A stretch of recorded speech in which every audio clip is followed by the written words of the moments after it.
अस्सलाम वालेकुम। आज हम वो वजह जानेंगे जिसे 75 बरस से सुनते सुनते कान झड़ गए कि पाकिस्तान में अब तक कोई भी वजीर आजम अपनी आईनी मुद्दते इक़्तिदार पूरी नहीं कर पाया।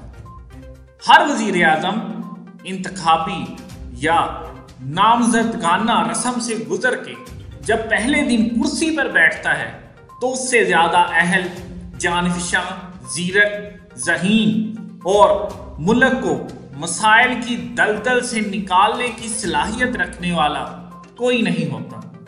और जब इसे किसी भी आईनी या बालाए आइन हरबे से चलता किया जाता है तो उससे ज्यादा नाहल, करप्ट और मईशत व निज़ाम की लुटिया डबोने वाला कोई और नहीं होता। रियासत का वही पब्लिसिटी और मार्केटिंग विंग जो हर नए वजीर आजम को अरस्तू से भी सवा दर्जे ऊपर का साबित करता है। 3 से 4 बरस बाद उसी अरस्तू की कानूनी और गैर कानूनी मजूली के इसे शैतान का खालू करार देने में लम्हे भर की देर नहीं लगाता। 21वीं सदी की साइंस भी इस सवाल के जवाब में बगले झांक रही है कि आइंस्टाइन के लेवल का दिमाग सिर्फ 3 से 4 बरस वजीर आजम की कुर्सी पर बैठे बैठे कैसे चुप्त करार पा जाता है।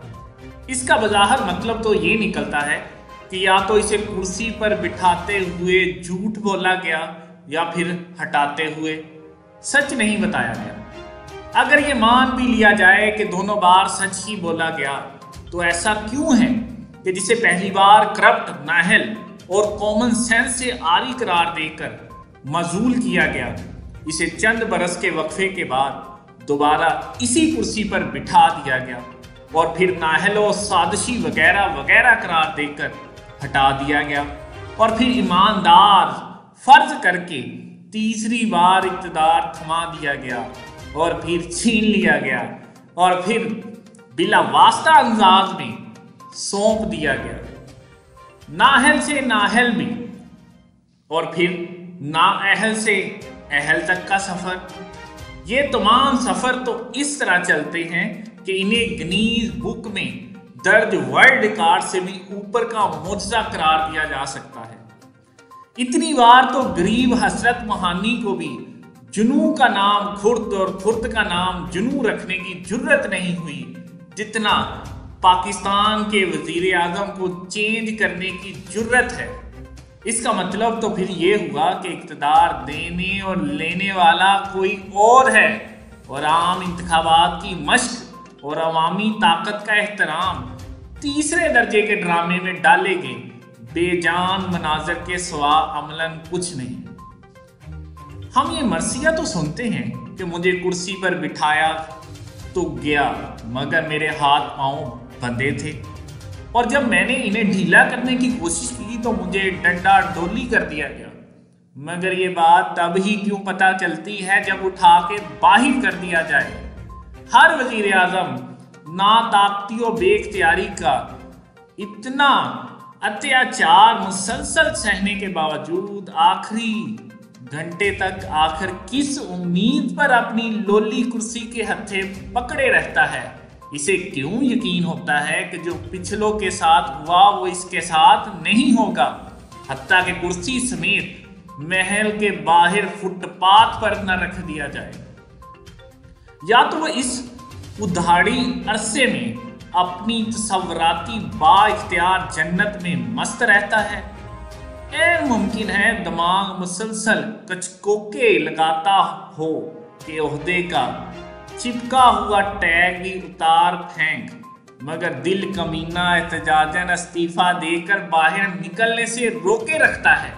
या फिर इस कुर्सी गेर को लगता होगा कि आखिर जुर्राते रंधाना से काम लेने का खतरा मोल ले लिया तो आगे का 1% चांद भी कहीं मारा ना जाए। इसीलिए हमने आज तक साबिक वज़राए आज़म का रोना गाना तो खूब सुना मगर पिछली 7.5 दहाइयों में एक भी मिसाल ऐसी नहीं कि इनमें से किसी एक ने भी लाचार कुर्सी को लात मारते हुए नाराए मस्ताना बुलंद किया हो कि जहन्नम में जाए तुम्हारी खैराती सरपरस्ती, मैं अब तब ही लौटूंगा जब अवाम अपने कंधे पर बिठा के खुद इस महल की चौखट पर उतार देंगे। अब तो मुझे अक्सर लगने लगा है कि किसी भी सियासतदान को अवाम और जूमरी ताकत पर इतना भी यकीन नहीं रहा जितना अहदे हाज़र के मौलवी को खुदा पर है। अवामी ताकत आज महज ताश का वो इक्का है जिसे दिखा के पावर कसीनों में अपनी सौदेबाज हैसियत जताने की कोशिश की जाती है। चुनाचे किसी को भी अब किसी का दीवाना बनने या ज्यादा संजीदा लेने या मुंह से जाग निकालने या एक टांग पर नाचने की जरूरत नहीं। ये पॉलिटिक्स नहीं, पार्लियामेंट है। बस मुफ्त का सर्कस देखिए और एंजॉय कीजिए। अब तक आप भी जान चुके होंगे कि पाकिस्तान के अंदर क्यों कोई भी वजीर आजम अपनी मुद्दत पूरी नहीं कर पाया। आप इस बारे में क्या कहते हैं, हमें भी तो आगाह कीजिए।